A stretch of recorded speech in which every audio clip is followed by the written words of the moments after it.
a du chance, c'est une ancienne boîte, une ancienne. Juste côté, 3 salles, 3 Didier, 3 ambulances. On est posé sur les fauteuils et on va se raconter des histoires qui font peur. Qui en a une histoire? Ah ben moi j'ai fait déjà peur déjà. Alors moi je vous en rencontre, je vais vous en dire. On habitait dans le sud et on a voulu déménager. Et on part habiter à Bourcia. À Bourcia, c'est dans le Jura. On se retrouve dans une maison. Je l'ai en enregistrement. On se retrouve dans une maison. C'était une genre de vieille grange. Mais cette maison, comme on a aménagé, j'ai jamais défait les cartons. Je les ai laissés dans une pièce et chaque jour je prenais des vêtements pour moi, mes enfants, et je laissais tout dans les cartons. Je ressentais une présence, j'étais vraiment pas bien. Et mes enfants aussi, ils étaient vraiment pas bien. La première nuit, ça va, elle s'est bien passée. C'était top. On était là, on regardait les vieux et tout, on a fait le tour de la maison. Et après, on a commencé à se sentir observé. Mais observé, vraiment observé, quoi. C'était une angoisse. On avait une chienne, c'était un malinois. Et elle faisait que d'aboyer vers les escaliers où il y avait la chambre, où il y avait la salle de bain. Mais elle était hystérique. Et un soir, je me couche, j'étais fatiguée, je dormais dans le salon, j'avais pas envie de dormir dans les chambres, j'avais peur. Et mon ex, il dormait à côté de moi. Et enfin, même pas, il dormait pas, c'est moi qui dormais, lui il jouait à la console. Et il sent comme une odeur de cigarette. Il se dit, putain, mais elle s'est réveillée, elle s'est mise à fumer le cœur. Et il se retourne, il voit que je dors. Et au moment qu'il retourne la tête vers la télé, il voit un nuage passer, comme ça, de fumée. Quelques secondes, et il disparaît. Et là, il me fait, Flo, réveille-toi! Putain, j'ai vu un fantôme! Flo, j'ai vu un fantôme! Et là, j'ai dit, quoi? T'as vu quoi? J'ai vu un fantôme, Flo, la tête de moi, je dors pas de la nuit, je dors pas de la nuit. Et du coup, j'ai pas dormi. Et il s'est mis à dormir à un moment donné, et il se prenait des coups. Pendant qu'il dormait, on le frappait. Et moi, ça va, il m'a jamais fait de mal, il m'a jamais frappé ou quoi que ce soit, heureusement. Et du coup, je décide de me renseigner sur Internet. Putain, comment savoir s'il y a une maison qui est hantée ou des trucs comme ça. Et sur Internet, je sais pas, j'avais vu un article qui disait il faut mettre de la farine par terre. Donc, on devait partir chez la soeur de mon ex. Et en fait, j'ai mis de la farine, mais que devant l'entrée. L'entrée, ça donnait devant la cuisine. J'avais pas envie d'en mettre dans toute la maison. Donc, je mets de la farine devant l'entrée de la cuisine. Et on part tout le week-end. On revient, déjà quand je reviens, j'étais stressée et angoissée parce que plus je m'approchais de la maison et plus ça me stressait, ça me donnait envie de pleurer vraiment. Et là, je vois la porte d'entrée, je vois le sol. Et qu'est-ce que je vois dans le sol? Trace de pas? Rien, il n'y avait rien. Ah bon. La farine a été exactement comme je l'ai laissée. Alors on rentre et tout, tranquille. Et là, je monte dans la chambre de mes enfants. Et dans la chambre de mes enfants, je vois des traces de pas de farine arriver jusqu'à leur tête boulée. T'imagines? Et mon fils, il me disait, maman, la nuit, ça fait comme si quelqu'un me faisait des guillis, et comme si d'un coup on voulait m'étrangler. Cette maison, j'en pleurais vraiment. Tu me l'avais raconté déjà. Ah ouais, et quand je suis restée 2 mois, et dans la grange, il y avait une corde qui était pendue. Comme si une corde en fait sur une poutre, et comme si quelqu'un. Et ça faisait un nœud. Ouais, et comme si quelqu'un en fait s'était pendu dans cette maison, tu vois. Et il y avait les miroirs qui tombaient, les balais qui tombaient tout seuls. C'était. Mais le pire, c'est surtout cette angoisse en fait, et cette sensation d'être observé. L'oppression. Ouais. Et moi, avec mon ex, on avait une cuisinière à gaz. Donc pour sécurité par rapport aux petits, parce qu'ils étaient petits. Le soir, on fermait le gaz, on fermait tout, tu vois, le bouteille de gaz. Le matin, on se lève, le gaz ouvert à fond. Les plaques ouvertes à fond. Ah bon. Ah ouais.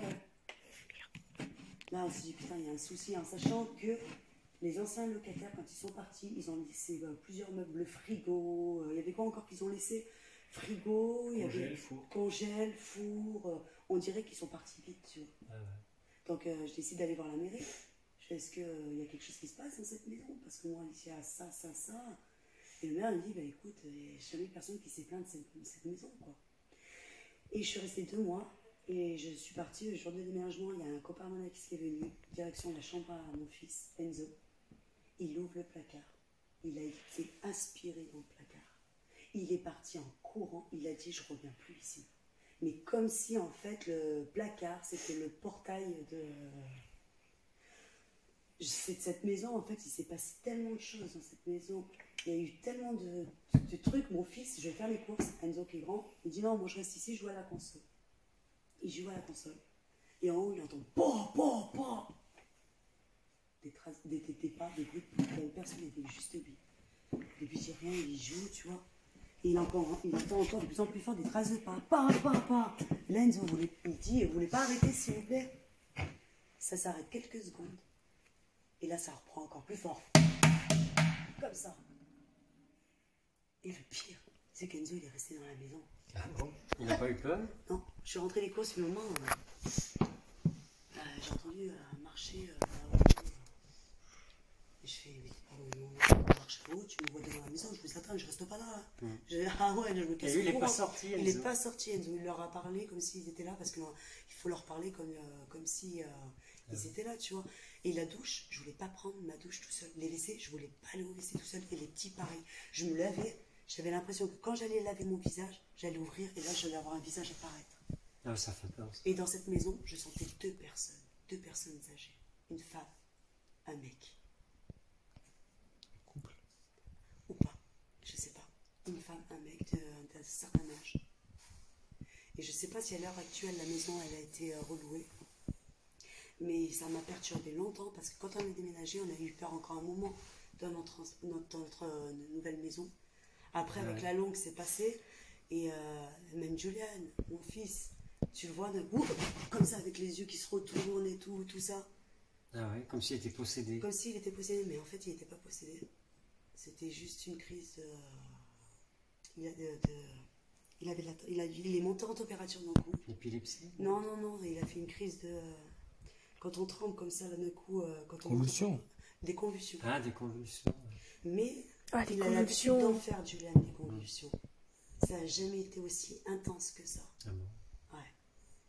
Et à la fin, on s'est mis tous à dormir dans la même pièce. Ah ouais. Le salon. Très en plein, on avait mis les matelas. Et la chienne, constamment, elle aboyait, elle couinait. Et à chaque fois en direction des escaliers et du haut. Et vous savez où? Là où il y avait le placard mural surtout. Dans la chambre à Enzo. C'était le pire. C'était l'endroit le plus sombre. On est parti. Oui, mais alors quand il dormait, Enzo, il était dérangé? Enzo, il m'a jamais rien dit par rapport à ça. Il m'a jamais dit si c'était dérangé. Le seul truc qu'il m'a dit, c'est quand il avait fait les courses. Est-ce qu'Enzo était... Ah non, quand il dormait. Enzo passait un moment, si, il me l'a dit. Il dormait, la porte de sa chambre était ouverte. Il a vu une ombre noire. C'est ça qu'il a dit. Non, derrière lui, comme si... Derrière lui. Oui, c'est ça, derrière lui. Et en fait, comme si Enzo il se disait, putain, il faut pas que je me retourne en fait. Si je me retourne, il va m'arriver quelque chose, tu vois. Ouais. Une ombre noire derrière lui. Et putain, genre, ça me refait des frissons quand j'y pense. Donc, si vous aussi, vous voyez une maison dans le Jura, à Boursière, une vieille grange, il y avait surtout... Donc, voilà. Moi, ma petite histoire, anecdote du Jura, n'est restée de moi. Mais c'est pas tout. Parce que moi, je sais pas ce que j'ai avec ces fantômes. Une fois, quand j'étais petite, on habitait à Tholomyès. Mon père, il a trouvé une maison à Tholomyès. Et il a décidé ce soir-là de partir au restaurant avec mon oncle Serge, ma tante.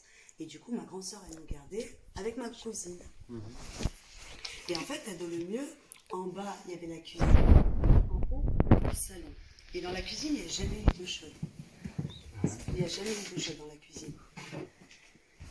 Et donc on était tous en bas dans la cuisine, et d'un coup on entend et là soudainement la télé qui s'allume et le son fou. Sur le moment on n'a pas calculé, on était tous entre nous et tout, on ne s'est pas posé de questions. Ma soeur elle monte, elle était à la télé, elle redescend, on commence à déconner entre nos cousins, la cuisine. 5 minutes après, le bruit était encore plus intense. Et là, wow, la télé à fond qui s'allume encore une fois. Ma soeur remonte, elle éteint la télé. Et la troisième fois, ça a été tellement intense le bruit et la télé encore à fond que ma soeur, elle monte. Elle monte. Elle a dit, vous n'allez pas nous laisser tranquille. Et là, plus rien. Le bruit s'est arrêté, la télé s'est plus allumée. Et nous, on a fini sous la table de la cuisine, avec mes soeurs mes cousins, mes cousines. On attendait que Ah, mon mais père t'étais et jeune, mes toi. tantes, oui, Mm. on attendait que mon père et mes tantes rentrent. Ils nous ont vus rentrer. On était sous la table de la cuisine. Ils disent, on fait quoi sur la table de la cuisine? On fait quoi sur la table de la cuisine? On a expliqué à nos parents ce qui s'était passé et tout, mais cette maison, depuis qu'on habitait là-bas, on n'a eu que des coups dans cette maison. Ah bon. Il n'y a eu que des coups, que des catastrophes dans cette baraque. C'était, laisse tomber. Et elle existe toujours, cette maison? Je ne sais pas du tout. Ah ouais. C'était, en dessous, il y avait une épicerie. Ah ouais. Voilà mes histoires Effrayante. effrayantes. Moi, c'est une maison que je connais toujours.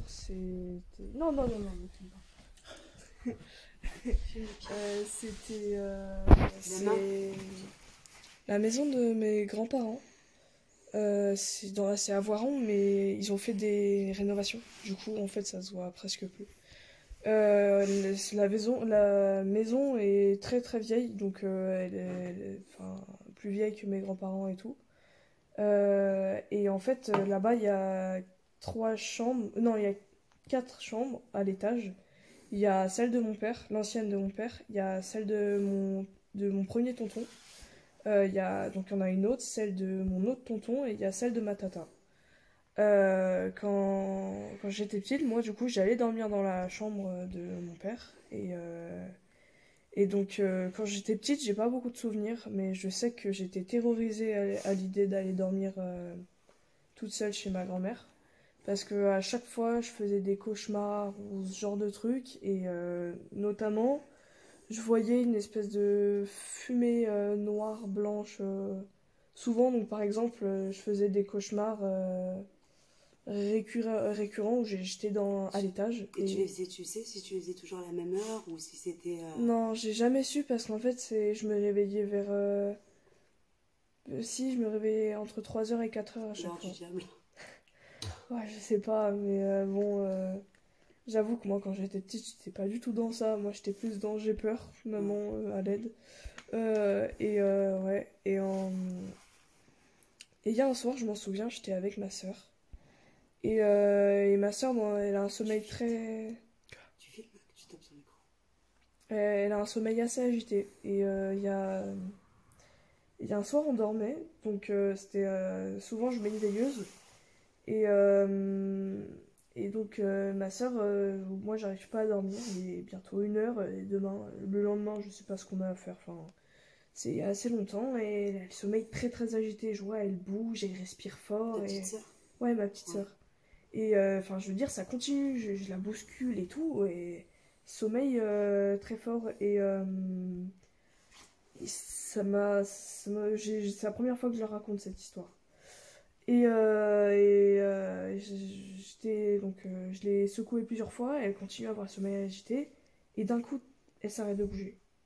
Et je me souviendrai toute ma vie, la veilleuse est tombée par terre. Chaud comme ça d'un coup. Genre, elle s'est arrêtée, une seconde plus tard, il y a la veilleuse qui est tombée par terre. Non. Il s'est fracassé Ouais, elle était où, la veilleuse? En fait, c'est un lit en hauteur, mais le truc, c'est que quand t'es dessus, à part te pencher vraiment, tu peux voir en dessous. Et la veilleuse, on la mettait sur l'escalier qu'il y avait à côté. Oui. Donc on pouvait pas voir la veilleuse. Tout ce que j'ai entendu, c'est le bruit de la veilleuse, et ce que j'ai vu, c'est la lumière qui partait en vrille. Ouais. Et donc de la nuit, j'ai pas dormi. Enfin, si, j'ai dormi, bien évidemment, je me suis endormie, mais avec beaucoup de mal. Donc le lendemain, j'étais pas bien. Enfin, dès que j'ai vu les premiers rayons du soleil, j'ai foncé vers la chambre de mes grands-parents, j'ai tout raconté et tout. Et eux, enfin, bah, ils m'ont dit, enfin, de un, ils pouvaient pas faire grand chose, mais bon, après, ils m'ont pas rassuré non plus. Ils m'ont dit, enfin, t'as dû faire un mauvais rêve, Ouais. ou imaginer, tu vois. Mais toi, tu savais que c'était pas grave. Oui, enfin, quand la lumière elle tombe, enfin. Bah ouais, quand voilà. la lumière elle tombe comme ça, c'est pas anodin, t'imagines. Et donc après, je me souviens pas si il y a eu d'autres événements, mais c'était celui le plus Marquant. marquant que j'ai vécu. Alors, C'est c'était- chaud hein, quand t'as des trucs comme ça qui t'arrivent paranormal et que tu vois pas, mais que eux ils te voient, c'est très compliqué. Donc, et stressant, un truc de fou en fait, parce que je dis merde, qu'est-ce qu'ils me veulent en fait? Qu'est-ce que. Est-ce qu'ils ont envie de communiquer avec nous? Est-ce qu'ils veulent qu'on parte de ce lieu? Est-ce qu'on n'est pas les bienvenus? Ou est-ce qu'ils veulent qu'on les aide à passer par au-delà? Tu vois, enfin, je sais pas. Mais voilà, il y a des choses des fois que... Putain, c'est cool, j'arrive plus à me lâcher. Je l'avais jamais raconté cette Ça anecdote. t'a fait du bien? Ouais, et bah après, il y a d'autres dans la maison dans laquelle je vis maintenant avec mon père. Il y avait. Il y a souvent mon père, il partait la journée. Et moi, du coup, je devais rester seule.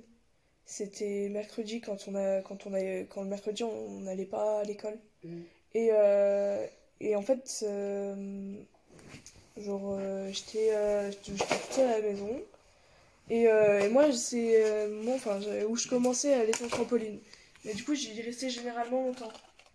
Et mon père, il m'a dit qu'il partait. Donc, il commençait... il commençait à partir du boulot, j'entends sa voiture partir et tout. Et moi, je suis sur le trampoline, je pars c'est bon, mais je suis pas concentrée sur ce qui se passe à l'intérieur. Et à l'intérieur de la maison, je vois quelqu'un marcher. Genre, il y a quelqu'un qui se promène dans la maison. Enfin, assez vite. Je veux dire, c'est... Je vois... Comme ça? Ouais, non, mais genre en mode un peu pas accéléré, quoi. Et ouais, voilà, à grande enjambée et tout. Et moi, je me demande qui c'est et tout. Enfin, plus je regarde, genre, il n'y a pas la voiture de mon père et tout. Et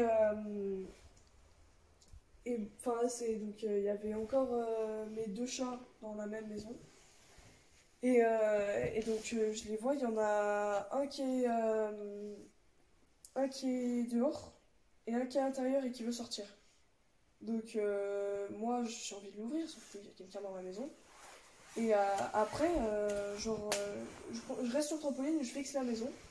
Et je reste à fixer la maison et tout. Et au bout d'un moment, je vois donc la silhouette revenir et je vois que c'est mon père. Ah bon? Je vois mon père qui Mais c'était vraiment ton père? Je sais pas, parce que genre je vois, il ouvre la baie vitrée, il fait sortir le chat, mais enfin je sais pas comment dire, genre il avait sa tenue de C'est chantier. dingue parce que je te jure, hein, je sens... On parle de trucs et là je sens un courant d'air à mort, tu vois, de l'air frais. Là, Aussi, moi je aussi. vois. Je sens de l'air frais aussi. Là Ouais, qui vient de là. Ouais. ouais là, ouais. Et Mais genre, vraiment, c'est plus intense, donc on va y aller les gars. Ouais, parce que là, vous me faites peur quand même. Non mais je sens vraiment de l'air On va frais y les gars. aller parce que... Ah, Attends, moi, je suis pas peur, du coup, je suis resté, je peux pas mettre temps tout seul. c'est dommage. Moi j'aime bien. J'ai senti de l'air frais, mais... Moi aussi, je commence à sentir un Mais ça fait du bien, non? Enfin, je sais pas. Non, vos conneries, là, ça commence J'ai cru que t'avais pas peur. C'est Fafa, t'es pas tout seul. ça commence à m'endormir. Ça, c'était... Bon, Et on va... au final, du coup, j'ai vu mon père qui ouvrait, mais genre il regardait dans le vide et tout. Ouais. Ah Et bon? moi, je suis restée dehors tout le long et jusqu'à revoir la voiture de mon père arriver. Ah ouais, donc ton Et père j'ai était pas là. Ouais, mon père n'était pas à la maison. Après, Ah ouais, c'est chaud. C'est dingue j'ai quand pas même. revu mon père alors qu'il était parti. Ça m'est pas arrivé, c'est... Après, c'est pas le truc le plus bizarre qui m'est arrivé. Bon voilà les gars, un urbex au moulin du champ. Oh punaise, la marche. Il a failli se casser la figure. Un urbex au moulin du champ Attention, la marche. avec des histoires un peu intrigantes et qu'on a vécues. J'espère que ça vous a plu. Bonne soirée à tous. Au revoir.